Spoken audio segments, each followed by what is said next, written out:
The courthouse went silent when the little girl spoke. Not because she was loud, but because of what she asked. "Why does that man have my eyes?" Imani felt the blood leave her face. Her fingers tightened around her daughter's hand. She turned slowly, praying the question had been directed at someone else. Anyone else. But no.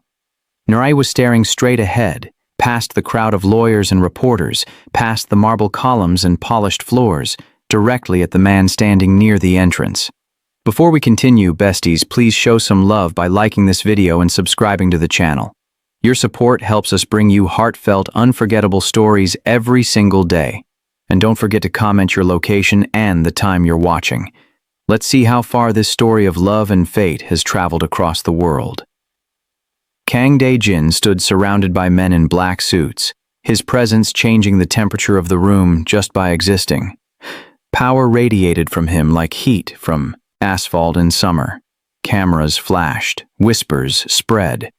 He was the kind of man people avoided naming out loud, the kind whose influence stretched from Los Angeles to Seoul, whose decisions moved money and lives with equal ease. And now he was staring at a child who looked exactly like him. No one explained. No one moved. The air itself seemed to hold its breath. Nari stepped forward, her small sneakers squeaking against the polished marble. She tilted her head, studying his face like she was looking into a mirror that had been hidden from her for 15 years. Her braids swung gently as she moved. Her brown skin caught the light streaming through the tall windows, but her eyes, those sharp, dark, unmistakable eyes, they were his. "You said my father disappeared," she whispered, still looking at Dae-jin but speaking to her mother. So why does he look like me?" A ripple of murmurs spread through the hallway. Phones lifted, cameras turned. Lawyers leaned into each other, exchanging glances that said, "This changes everything." Dae-jin removed his glasses with hands that had negotiated billion-dollar deals without trembling. Now they shook. He blinked, and for the first time in decades, the man who controlled rooms full of dangerous people looked lost. He opened his mouth, closed it, opened it again. Nothing came out. For 15 years he had controlled everything around him, alliances, enemies, empires. But in that moment, standing in a courthouse hallway while cameras captured his unraveling, a child he had never touched was holding his future with one question. Imani pulled her daughter back, her voice low and urgent. "This isn't your story." Nari shook her head. Her jaw set in a way that made her look older than 12. "It is now." Across the hall, partially hidden behind a stone column, a man pretending to scroll through his phone lifted his eyes. Victor Hale smiled. Not a warm smile. Not a kind one. The smile of someone watching pieces fall exactly where he placed them, because secrets had just stepped into the light, and a family built on silence was about to be torn open by truth. The judge's assistant appeared, clipboard in hand, face flushed. "We're postponing the hearing. Too much media attention. The court will reconvene in 72 hours for the custody decision." She glanced nervously at Dae-jin, then at Imani, then at the child standing between them, like a bridge no one knew how to cross. Temporary guardianship remained with Imani. Dae-jin was ordered to keep his distance, but distance meant nothing now. The question had been asked. The resemblance had been seen. The cameras had recorded everything. Outside, reporters swarmed the steps. Inside, loyalty began to crack. Nari watched everything. She did not cry. She did not smile. She memorized the way her mother's shoulders tensed, the way the man across the hall removed his glasses again, like he needed to see her more clearly, the way the other man, the one by the column, watched them all with eyes that calculated instead of felt. Imani grabbed her daughter's hand and pulled her toward the side exit, away from the cameras, away from the questions, away from the man whose eyes Nari carried in her own face. But you can't run from blood, and you can't hide from what's already been seen. Victor Hale slipped his phone into his pocket and followed at a distance, still smiling. Because when secrets become public, enemies grow hungry. And wars don't start with violence. They start with a child asking the wrong question at exactly the right time. If you were that child, would you want to know the truth? Or would you wish you'd never asked? Drop your answer below. Imani had learned long ago that time did not heal. It only buried. She met Dae-jin when she was 19, working double shifts at a small cafe near the harbor in Los Angeles. The place smelled like burnt coffee and salt air. The floor tiles were cracked. The windows faced the water, where ships came and went like secrets. He came in at the same hour every night, always alone, always sitting at the corner table where he could see the door. He tipped too much and spoke too little. When he smiled, it looked like something he had forgotten how to use. He told her his name was Jin. He never told her what he did. She fell for the quiet.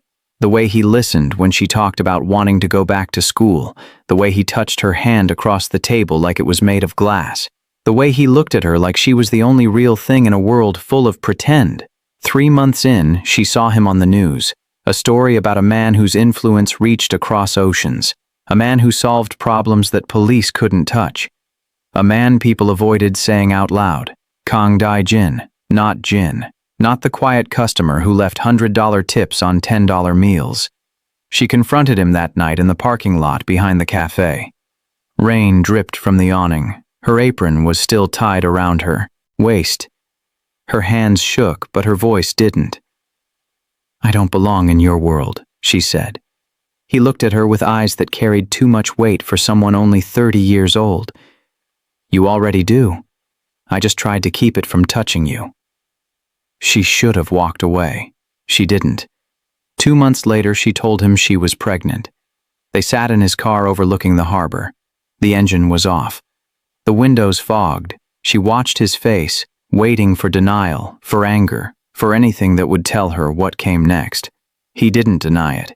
He didn't celebrate either. "My life doesn't let children grow safely," he said quietly.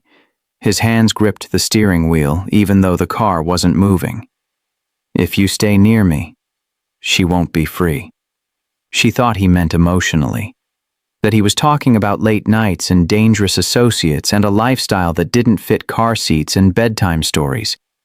2 weeks later, the cafe closed suddenly. No explanation, just a sign on the door. Her landlord raised the rent by $600. A strange car began parking across the street at night, headlights off, engine running. Dae-jin disappeared without saying goodbye. No letter, no address, no phone call. Only a short message sent from a number that disconnected hours later. "If I stay, she will never be ordinary. If I leave, she might be safe." Imani chose silence over explanation. She moved to a different neighborhood. Changed her number. Stopped going to places they used to meet. She built a life out of absence and called it protection. But protection felt a lot like abandonment. And now, 15 years later, standing in a courthouse hallway with cameras flashing and a daughter asking questions she couldn't answer, Imani realized the truth she had buried. Dae-jin didn't leave because he didn't care. He left because someone made him. And whoever made him leave was still watching. What would you do if the person you loved disappeared to protect you, but never told you why? Comment below. Raising Nari alone taught Imani the meaning of consequence. Every decision echoed, every choice left a mark. There was no safety net, no second opinion, no one to catch what she dropped. When she worked late, the child slept alone in an apartment that creaked at night. When she saved money for rent, the heater stayed broken through winter. When she bought groceries, there was nothing left for new shoes. And when she lied about the father, the lie grew roots that twisted deeper every year. "Where is he?" Nari asked at 6, sitting at the kitchen table with a school form that required both parents' signatures. Imani didn't look up from washing dishes. "He lives far away." "Does he know me?" "He doesn't know how." The answer felt true enough. Distance was a kind of not knowing. Absence was a kind of forgetting. She told herself she was protecting her daughter from rejection, from waiting for someone who would never show up, from building hope on empty promises, but lies have a way of becoming hungry. By 10, Nari noticed the way her mother stiffened when unfamiliar men spoke Korean in public, the way Imani's eyes scanned parking lots before getting out of the car, the way she never answered questions about family, about heritage, about the half of Nari's face that didn't come from her. By 12, Nari noticed something else, her reflection. She saw it in mirrors, in windows, in the black screens of turned-off phones, a shape she couldn't place, features that didn't match her mother's softness, eyes that looked like they were searching for someone. She started taking pictures of herself, studying them, comparing angles. She searched online for Korean features, facial structures, inherited traits. She asked her mother once if she had any photos of her father. Imani said no, but Nari saw the way her mother's jaw tightened, the way her hands paused while folding laundry, the way she changed the subject too quickly. That's when Nari learned the most important lesson of her childhood. Silence was just another kind of answer. The years stacked like bricks. Imani worked 2 jobs, then 3. She missed school plays, missed parent-teacher conferences, missed the moment when her daughter stopped asking questions and started finding answers on her own. Money came and went. The rent was always due. The electricity bill was always late. But somehow, they never got evicted. Somehow, there was always just enough. Imani told herself it was luck, budgeting, sacrifice. She didn't know that every month an envelope arrived at the property management office with cash and no return address. She didn't know that her daughter's school tuition was quietly covered by an anonymous donor.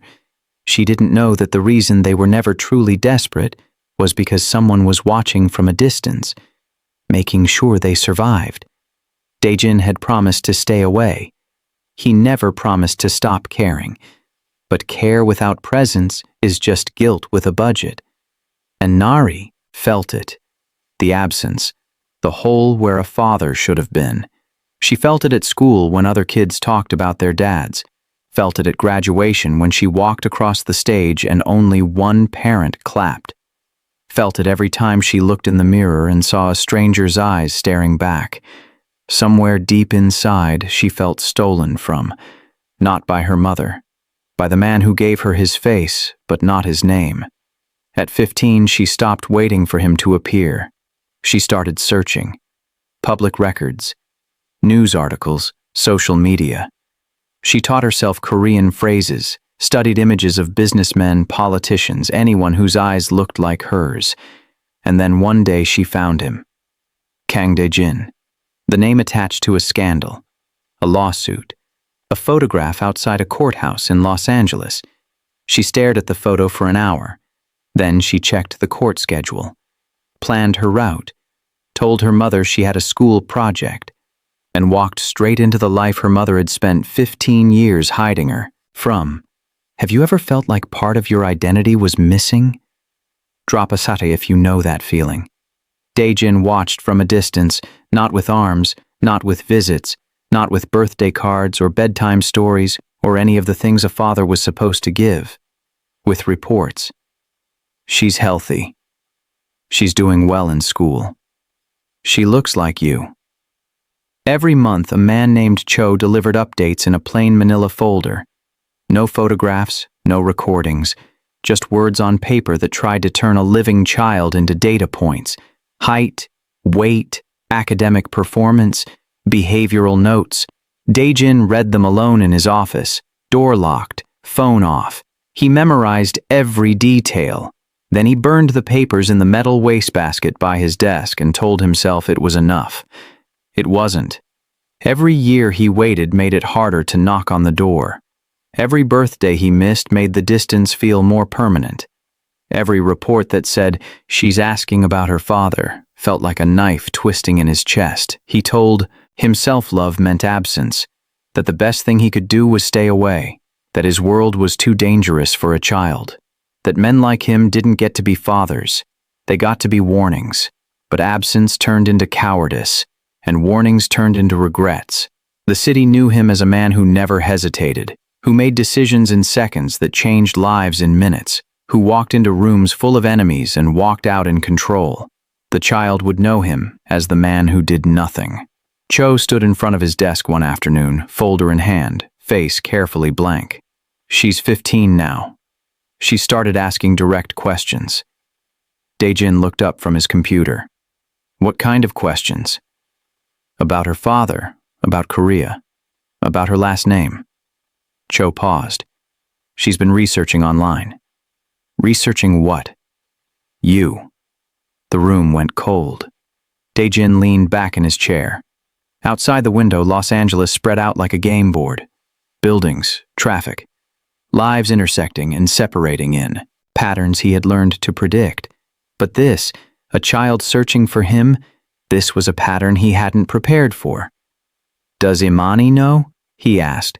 Not yet. Keep it that way. Cho didn't move. Sir, if she finds you, she won't. But even as he said it, Dae-jin knew it was a lie. You can't hide from someone who shares your blood. You can't outrun someone who carries your face. 3 months later, another report arrived. Cho's expression was different this time. Tighter. More cautious. What is it? Dae-jin asked. Her name appeared in a legal database. Dae-jin's hand froze halfway to the folder. Why? A birth certificate request, filed through the county clerk's office. Someone ran a background check. Who? Cho placed a second folder on the desk. Thinner, heavier. Dae-jin opened it. Inside was a single photograph. A man in an expensive suit standing outside a courthouse. Silver hair, sharp smile, eyes that calculated more than they saw. Victor Hale, Dae-jin's half-brother. The son his father had with a woman in New York before returning to Korea. The man who had been fighting for control of the family empire since their father died. The man who believed blood was just another word for leverage. He knows, Dae-jin said quietly. Yes. How long? Unknown, but he filed the request 2 weeks ago. Dae-jin closed the folder. His hands were steady, but his mind was racing. Victor didn't do anything without a reason. And if he was looking into Nari, it meant he had found a way to use her. Children grew into choices. Choices grew into power. And power was the only thing Victor understood. Double her security, Dae-jin said. Quietly, she can't know. And if Victor makes contact? He won't. Not yet. He'll wait until it benefits him most. Cho nodded and left. Dae-jin sat alone in the silence, staring at the photograph of a man who shared his blood but not his conscience. For 15 years he had believed distance would keep Nari safe. Now distance was the thing that made her vulnerable. And the war he had been avoiding was about to find her. Anyway, what would you sacrifice to protect someone you've never met? Comment below. The courthouse encounter changed everything. Within hours, the video was everywhere. A 12-year-old girl asking a question that shattered 15 years of silence. A powerful man frozen in place. A mother pulling her child away from cameras. The internet did what it always does. It turned tragedy into content. Theories flooded comment sections. Think pieces appeared in blogs. Lawyers gave interviews about custody law. Strangers debated whether the child deserved answers or whether the mother had the right to keep secrets. But one man wasn't interested in debate. Victor Hale watched the video on his phone while sitting in a leather chair that cost more than most people's cars. He replayed it 3 times, paused on the girl's face, zoomed in on her eyes. Perfect. He had been planning this for months, waiting for the right moment, the right leverage. Dae-jin was powerful, yes, but power built on secrecy was fragile. One crack and the whole structure could collapse. And now the crack had appeared. A child. A secret. A custody hearing in 72 hours. Victor smiled. Blood is leverage, he said softly to the empty room, and leverage makes empires move. He didn't need to touch the child. He didn't need to threaten her. He just needed to make her visible, to turn her existence into a liability, to force Dae-jin into choices that would weaken him. And then, when the empire fractured, Victor would be there to pick up the pieces. He made a phone call. "File the motion," he said. "Petition for paternity verification and custody evaluation. Cite the public interest. Use the video as evidence." The lawyer on the other end hesitated. "That will expose the entire family." "Good." The motion was filed by noon. By evening, Imani's phone was ringing non-stop. Reporters, lawyers, people claiming to be family, people offering money for interviews, people asking questions she didn't know how to answer. She turned off her phone and sat in the dark apartment with Nari, who hadn't spoken since they left the courthouse. "This is going to get worse," Imani said quietly. Nari looked at her mother. "How much worse?" "I don't know." That was the truth. Imani had spent 15 years building walls around their life. Now those walls were crumbling, and she didn't know what was on the other side. A knock came at the door. Imani froze. "Don't answer it," Nari whispered. But the knock came again, firmer, more insistent. Imani checked the peephole. A man in a suit stood in the hallway holding a manila envelope. Not a reporter, not police. Something else. She opened the door halfway, keeping the chain lock engaged. "Imani Brooks?" the man asked. "Who's asking?" He handed the envelope through the gap. "You've been served. Custody hearing in 72 hours. Court order for paternity testing. Mandatory counseling session tomorrow at 2 p.m. He turned and left before she could respond. Imani stared at the envelope. Her hands shook as she opened it. Legal language, court orders, deadlines, requirements, and at the bottom a name she didn't recognize. Petitioner. Victor Hale. Relationship to minor. Paternal uncle. Nari read over her mother's shoulder. "Who is that?" Imani's voice came out barely above a whisper. "I don't know." But somewhere across the city, in an office with floor-to-ceiling windows overlooking the harbor, Victor Hale poured himself a drink and raised the glass toward the skyline. "Welcome to the game, little niece," he said to the empty room. "Let's see what you're worth."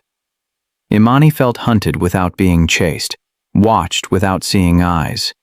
The walls of her life were bending, and she didn't know who was pushing. But Nari knew one thing for certain now. The man with her eyes wasn't the only one who wanted something from her. And family wasn't always the people who protected you. Sometimes they were the ones who used you. When the people who are supposed to protect you become the ones you fear, where do you turn? Let us know in the comments. The counseling room smelled like fake lavender and old carpet.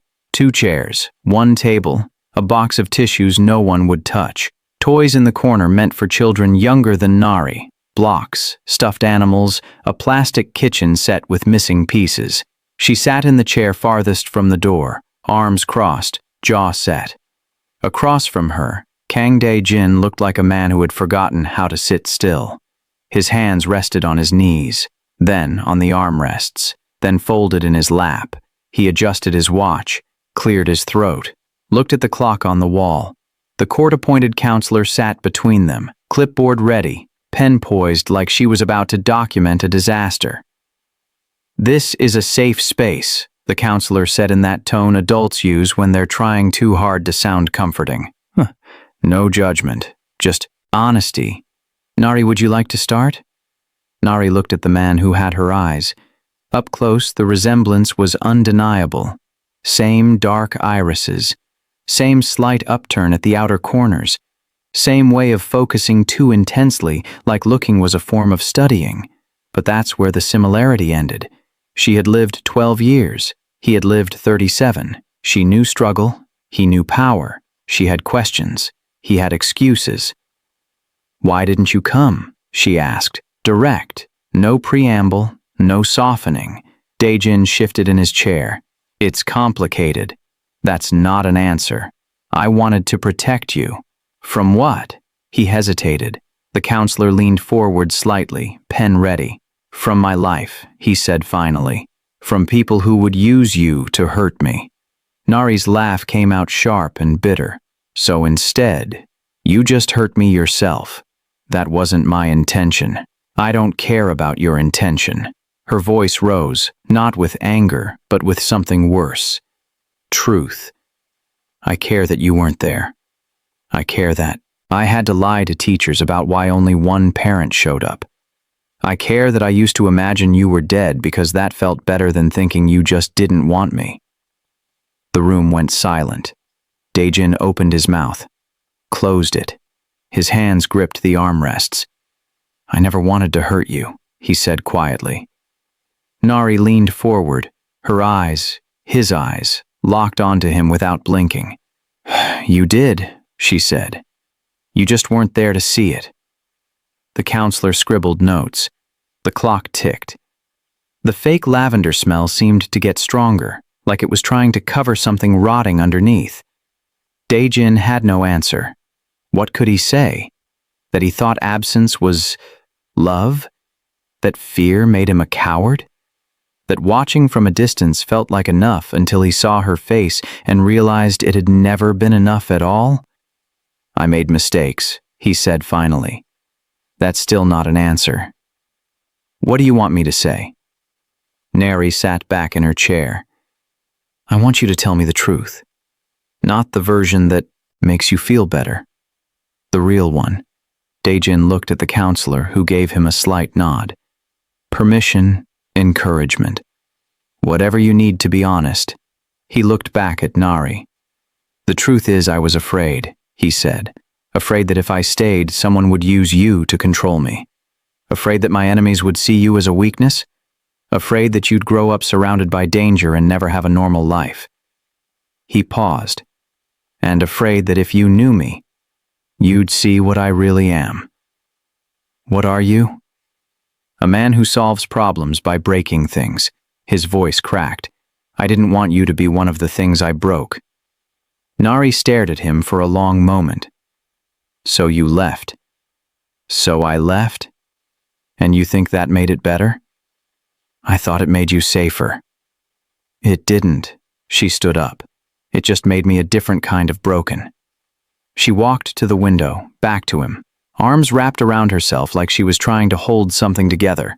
Outside, Imani sat in the waiting area, pretending to read a magazine. Her knee bounced, her fingers tapped the armrest. Every few seconds she glanced at the closed door, wondering what was happening behind it. Inside, Nari turned back to face Daejin. Did you ever think about coming back? She asked. Every day. Then why didn't you? Because every day I told myself tomorrow. And tomorrow became 15 years. The honesty hit harder than any excuse would have. Nari walked back to her chair and sat down. She didn't look at him. She looked at her hands, at the floor, at anything but the man whose blood she carried. My mom lied to me, she said quietly. She told me you disappeared, that you didn't know about me, that you lived far away. She looked up. But that's not true, is it? Daejin shook his head. I knew. I always knew. And you still didn't come? No. Why? Because I thought staying away was the same as keeping you safe. Nari's jaw tightened. Was it? Daejin didn't answer. Because the truth was, sitting in that room, with them, a child who had spent 12 years wondering, a mother who had spent 15 years lying, a father who had spent a lifetime avoiding. Safety was a lie they all told themselves, and now the lie was falling apart. The counselor cleared her throat. Nari, how are you feeling right now? Nari looked at her like she was asking the stupidest question in the world. I don't know, she said. I've spent my whole life imagining who my father was. And now he's sitting right here and I still don't know him. She stood up and walked to the door. Session's over, she said without looking back. And just like that, she left. Daejin sat frozen in the chair, staring at the space where she had been. The counselor clicked her pen. That went better than most first sessions. He didn't respond. Outside, Nari walked past her mother without speaking. Imani stood, confused, worried. What happened? He told the truth, Nari said. And I don't know if that makes it better or worse. She pushed through the exit doors and stepped into the sunlight. Across the street, partially hidden by a parked car, a man watched through tinted windows. Victor Hale smiled, because doubt was just another word for opportunity. And a child who didn't trust her parents was a child who could be convinced to trust someone else. If your parent finally told you the truth after years of lies, would it change anything? Or is some damage permanent? Drop your thoughts below. The rumors started small. A whisper in a courtroom, a post on social media, a comment section theory that spread like wildfire. The child carries a name that matters. Her existence changes alliances. Her choice will decide something she doesn't understand. Nari heard them at school. Classmates who had never spoken to her suddenly wanted to be friends. Teachers looked at her differently. The principal called her into the office to ask if everything was okay at home, and the question felt less like concern and more like curiosity. She stopped answering her phone, stopped checking social media, stopped pretending any of this was normal. But the world didn't stop watching. Imani felt it too. Eyes on her at the grocery store, strangers recognizing her from the courthouse video, a coworker asking if she was the woman whose baby daddy was a criminal. She corrected her. He's not a criminal, he's… What? Powerful? Dangerous? Absent? There was no word that made it sound better. She started looking over her shoulder again, checking locks twice, parking under streetlights. The fear she thought she had buried 15 years ago came crawling back. One night, she caught a man standing across the street from their apartment. Just standing, phone in hand, not moving. She closed the curtains and didn't sleep. The next morning, a package arrived. No return address. Inside was a folder filled with photographs. Nari at school, Nari at the park, Nari walking home. No note, no threat. Just proof that someone was watching. Imani's hands shook as she locked the folder in a drawer and tried to convince herself it was nothing. But nothing didn't come with surveillance photos. Nothing didn't show up at your door with evidence that your child's every move was documented. She called Dae-jin. He answered on the first ring. Someone's following her, Imani said without introduction. Silence on the other end, then quietly, I know. You know? Her voice rose. And you didn't think to tell me? I have people watching too. To keep her safe. Safe from what? Another pause, longer this time. From people who see her as leverage, he said finally. Imani felt the walls closing in. What does that mean? It means the hearing isn't just about custody. It's about control. And there are people who will use her to get it. She wanted to scream, to throw the phone, to demand answers that made sense, but all she could manage was a whisper. What have you done? I'm trying to protect her. You don't get to protect her. The words came out raw. You left. You chose distance. You don't get to come back now and decide what's best. Dae-jin's voice remained calm, controlled. Whether I get to or not doesn't change the fact that she's in danger. Because of you. Yes, because of me. The honesty cut deeper than any excuse. Imani hung up. She stood in the kitchen, gripping the counter, trying to breathe, trying to figure out how to keep her daughter safe from a world she didn't understand. A world where blood meant leverage and family meant war. Nari appeared in the doorway, backpack slung over one shoulder. Who was that? She asked. No one. Mom. Imani turned. It was your father. Nari's expression didn't change. What did he want? To warn us. About what? Imani looked at her daughter, this girl who looked so much like the man who had broken her heart, who carried eyes that didn't belong to her, who was walking into a battle she didn't choose. About tomorrow, Imani said quietly. The judge is going to ask you where you want to live. I know. And whatever you say is going to change everything. Nari adjusted her backpack. Everything's already changed. She walked toward the door. Where are you going? Imani asked. School. Where else? But as Nari stepped outside, she glanced across the street. The man with the phone was gone, but she saw the car, saw the tinted windows, saw the way it didn't belong in their neighborhood. She memorized the license plate and kept walking, because if people were going to watch her, she was going to start watching back. That night, Dae-jin sat alone in his office, surrounded by files and reports and strategies that felt increasingly useless. He had spent 15 years building an empire.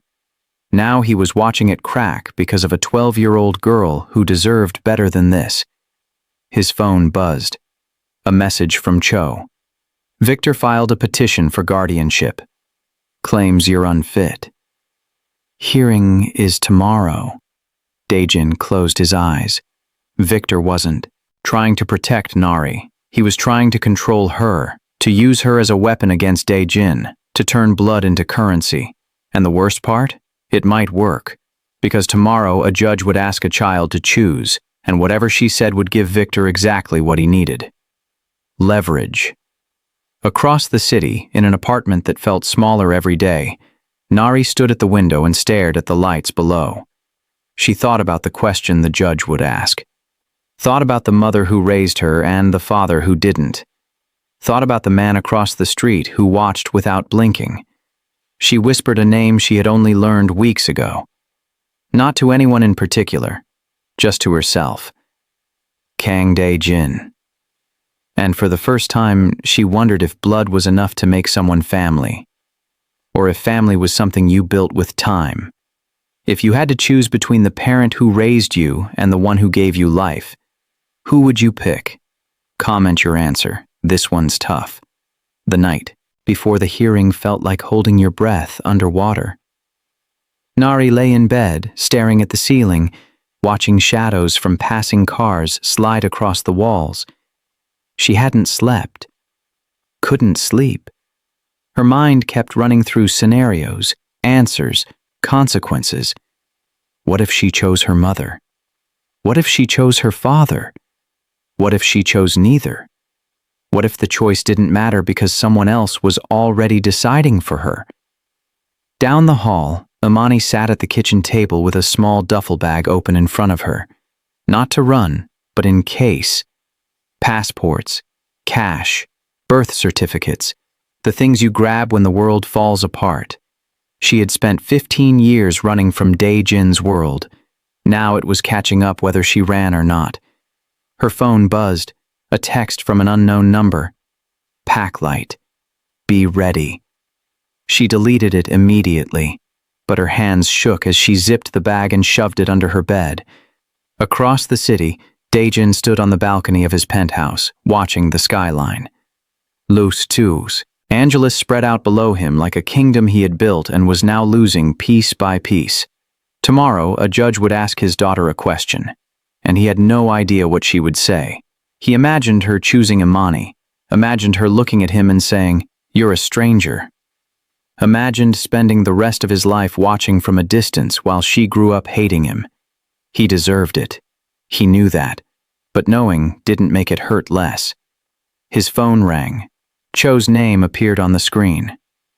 "Talk to me," Dae-jin said. "Victor's moving tonight." Dae-jin's grip tightened on the railing. "What kind of move?" "Legal pressure, media leaks. He's going to paint you as dangerous, unfit, a threat to the child." "He's not wrong. Sir, I am dangerous. I am a threat. Everything he's going to say is true." Cho hesitated. "So, what do we do?" Dae-jin looked out at the city, at the empire he had built on decisions that broke people, at the life he had chosen over the family he could have had. "We let him," Dae-jin said quietly. "What?" "We let him say it. Let him expose me. Let the judge see exactly who I am. That'll guarantee you lose custody." I was never going to win custody. Daejin's voice was steady now, resolved.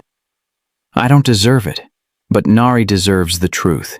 And if Victor wants to use me to get to her, then I'll make sure everyone sees what that looks like. He hung up. Cho stood alone in his office, staring at the phone, wondering if his boss had just made the bravest decision of his life, or the stupidest. Somewhere in the dark, Victor Hale smiled. Everything was falling into place. Daejin was vulnerable. Imani was scared. The child was confused. And tomorrow, when the judge asked the question, Victor would be ready to step in as the reasonable option. The responsible uncle. The family member who actually cared. Blood didn't make you family. Strategy did. He poured himself a drink and raised the glass toward the window. Sleep well, little niece, he said to the empty room. Tomorrow, you become mine. Back in the small apartment, Nari finally gave up on sleep. She got out of bed and walked to the window, looked down at the street below. The man with the phone was gone, but she knew he'd be back. Or someone like him, watching, waiting, documenting her every move for reasons she was only beginning to understand. She pressed her palm against the glass. Cold, solid, real. Tomorrow she would walk into a courtroom and answer a question that would hurt someone, no matter what she said. Tomorrow she would choose between the woman who stayed and the man who left. Tomorrow she would become the thing everyone wanted to use. But tonight, she was still just a girl. A girl with a stranger's eyes and a mother's love, and a future that belonged to other people's plans. She closed her eyes and whispered the question no one had asked her. What do I want? No answer came, because wanting didn't matter when you were 12 years old and the world had already decided what you were worth. Across the street, hidden in shadow, a car sat with its engine off and lights dark. Inside, a man watched the window where Nari stood. He typed a message into his phone. She's awake. Aware. This one's smart. The response came immediately. Good. Smart ones are easier to convince. The man put his phone away and settled in to wait. Because tomorrow wasn't just a hearing. It was an auction. And the highest bidder wasn't the one who loved the child most. It was the one who needed her more. When everyone wants something from you, how do you figure out what you want for yourself? Let us know what you think. The courtroom felt like a tomb. Cold. Silent. Every sound echoed. Every movement drew eyes. The walls were wood-paneled and heavy, designed to make people feel small. Nari sat between her mother and a lawyer she had met once. Imani's hand gripped hers so tightly it hurt, but Nari didn't pull away. Across the aisle, Daejin sat alone, flanked by lawyers who looked like they cost more per hour than Imani made in a month. And behind them all, in the back row, Victor Hale sat with his hands folded and a slight smile that didn't reach his eyes. The judge entered. Everyone stood. The formalities began. Words about custody and guardianship and the best interest of the child. Legal language that turned a 12-year-old girl into a case number. Nari stopped listening. She focused on breathing, on staying calm, on not letting the room see how terrified she was. The judge looked down at her from the bench, an older woman with gray hair and tired eyes that had probably seen 1,000 families fall apart. Nari Brooks, the judge said, I need to ask you a question, and I need you to answer honestly. Nari nodded. Where do you want to live? With your mother, Imani Brooks, or with your father, Kang Daejin? The room went silent. Every eye turned to her. Every breath held. Even the court reporter's fingers hovered over the keys, waiting. Nari looked at her mother first. Imani's face was a mask of forced calm, but her eyes were begging, pleading. 15 years of sacrifice compressed into one desperate look that said, please don't leave me. Then she looked at Daejin. He met her gaze without flinching. No begging, no pleading, just acceptance. like he had already made peace with whatever she was about to say, and that broke something inside her, because her mother needed her answer to be one thing, and her father needed nothing. Expected nothing. Had built his entire life around the idea that he didn't deserve anything from her. Nari opened her mouth, closed it, opened it again. "I don't want to choose," she said quietly. The judge leaned forward. "I understand this is difficult, but no." Nari's voice was stronger now. "I don't want to choose because neither of them asked me what I wanted. My mom lied to me for 12 years. My dad didn't show up for 12 years. And now you're asking me to pick one?" Imani's hand tightened around hers. Daejin's jaw clenched, the judge's expression softened. "What do you want, Nari?" "I want the truth," she said. "I want to know why he left. I want to know who's watching me. I want to know why that man in the back," she pointed at Victor, "keeps showing up everywhere I go." Victor's smile vanished. The judge followed Nari's finger, then looked at the case file with new attention. "Who are you?" the judge asked Victor. Victor stood, straightening his suit. "Victor Hale, paternal uncle. I filed a petition for guardianship on the grounds that neither parent is fit." "On what grounds?" "Kang Dae-jin is involved in organized crime. Imani Brooks concealed the child's paternity for over a decade. Neither has the child's best interest at heart." The judge looked at Nari. "Is this true? Has this man been following you?" Nari nodded. "There's a car outside my apartment every night. Someone sent my mom photos of me, and I've seen him." She pointed at Victor. "Again. At my school, at the park, he's always watching." The courtroom erupted. Lawyers stood. Objections flew. The judge slammed her gavel. "Order." But the damage was done. Victor's face went red. "That's not. I was ensuring her safety. By stalking a minor?" The judge's voice was ice. "Bailiff, I want a full investigation into Mr. Hale's involvement with this child, and I want a restraining order filed immediately." Victor's mask finally cracked. "You don't understand. She's leverage. She's a child." The judge stood. "And this hearing is over. Temporary custody remains with Imani Brooks pending further investigation. Mr. Kang, you're granted supervised visitation. And Mr. Hale," she looked at him with something close to disgust, "you're done here." The gavel slammed. Victor's hands balled into fists. He looked at Nari with an expression that made her blood run cold. "This isn't over," he said quietly. "You just made a very dangerous choice, little girl." Daejin stood. "Touch her, and I'll destroy everything you've ever built." Victor smiled. "You already did that yourself." He walked out, but the threat hung in the air like smoke. Imani pulled Nari close. "It's okay, you're safe now." But Nari wasn't sure that was true, because she had just painted a target on her back, and the man who wanted to use her had just learned he couldn't do it legally, which meant he'd find another way. Would you have had the courage to speak up like that? Drop it, if you would. Victor's move came 48 hours later, not with lawyers, not with courts, with something older, something that didn't care about judges or custody hearings or what was legal. Leverage. Daejin received the message at 3 in the morning. A single photo sent from an unknown number. Nari's school, empty playground, red circle drawn around the entrance. No words, no demands. Just a message that said, "I know where she is, and I can get to her any time." Daejin was dressed and out the door in under 2 minutes. He called Cho. "Move them, now." "Where?" "Anywhere Victor can't reach." "Sir, he has people everywhere." "Then we go somewhere he doesn't." Daejin's voice was steel. "And we end this tonight." He hung up and made another call. This one to a number he hadn't dialed in 5 years. A voice answered in Korean. "I need the family records," Daejin said.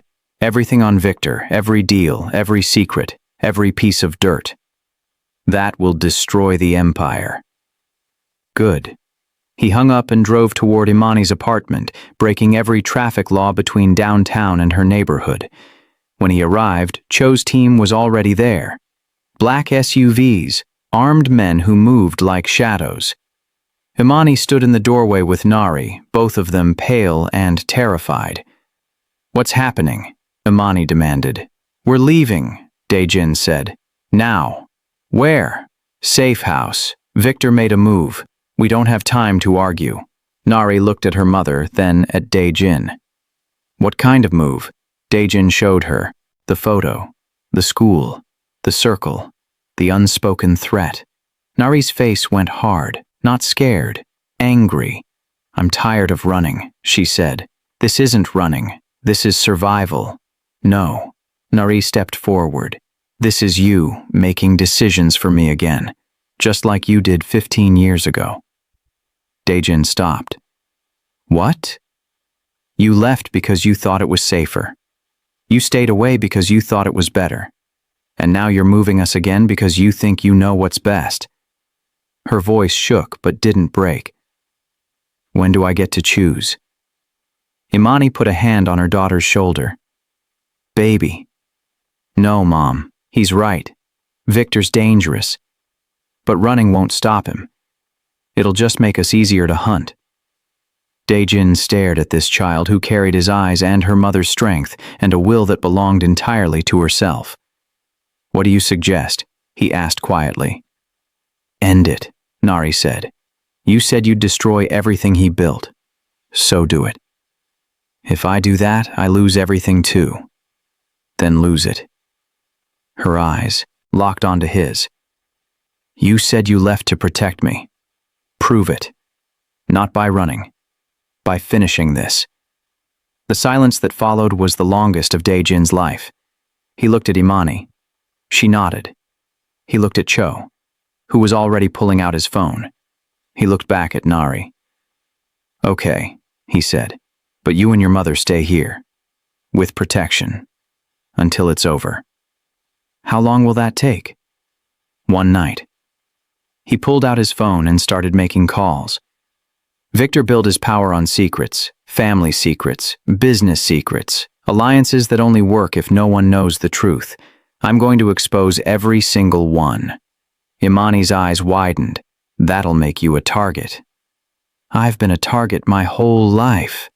Dae-jin looked at her, really looked at her, for the first time in 15 years.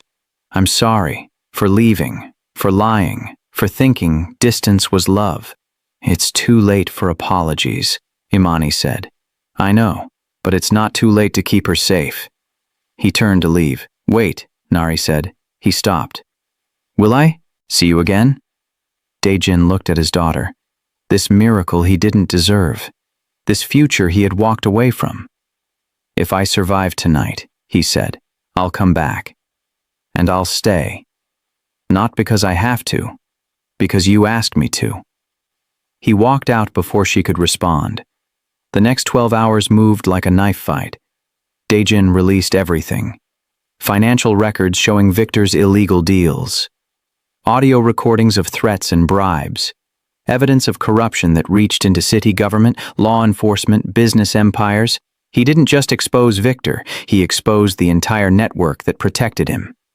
By dawn, the news was everywhere. Headlines, arrests, indictments. The empire Dae-jin had spent his life building crumbled in real time, and Victor Hale disappeared. Not arrested, not caught, just gone, like smoke. Dae-jin knew what that meant. Men like Victor didn't surrender. They regrouped, waited, planned revenge. But for now, Nari was safe, and that was all that mattered. He returned to the apartment as the sun rose. Imani opened the door, eyes red from not sleeping. "Is it over?" she asked. "For now." Nari appeared behind her mother, still in pajamas, hair messy, looking like the child she was instead of the weapon everyone wanted her to be. "You came back," she said. "I promised I would." She studied him for a long moment, then stepped forward and did something he never expected. She hugged him. Not tight, not long, just a brief, tentative embrace that said, maybe there's a future here. Maybe blood means something after all. When she pulled back, her eyes were dry, but her voice was soft. "Thank you," she said, "for choosing me this time." Daejin nodded, not trusting himself to speak. Imani watched them both, this fractured family that might never be whole but could maybe be enough. "What happens now?" she asked. Daejin looked at the woman who had raised his daughter alone, who had sacrificed everything while he watched from a distance. "Now we figure out what co-parenting looks like when you've missed 15 years, he said. "If you'll let me try." Imani crossed her arms. "You don't get to waltz in and play dad after everything. I know. I'm not asking for forgiveness. I'm asking for a chance." She looked at Nari. "What do you want?" Nari thought about it, about the man who left and the man who came back, about blood and belonging, about the question that had started all of this. "I want to know him," she said finally. "Not the version Mom told me about. Not the version the news talks about. The real one." Imani sighed. "One dinner a week, supervised, and you don't get to make promises you can't keep." "Agreed." Nari smiled, small, cautious, but real. Outside, the city woke up to news of the biggest scandal in years. Inside, a family that had been broken by fear started the slow work of healing. It wouldn't be easy. It wouldn't be perfect. And somewhere out there, Victor was still watching, still planning, still waiting for his moment. But for now, a child had her answer. Family wasn't the people who were there first. It was the people who chose to stay. Even when staying meant losing everything else, real family isn't about who was there first. It's about who stayed when it mattered most. If this story moved you, hit that subscribe button and turn on notifications so you never miss the next chapter in stories that matter. Share this with someone who needs to hear it. And drop a comment. Would you have chosen the same way Nari did? Your story might inspire someone else. See you in the next one, besties. This is just the beginning.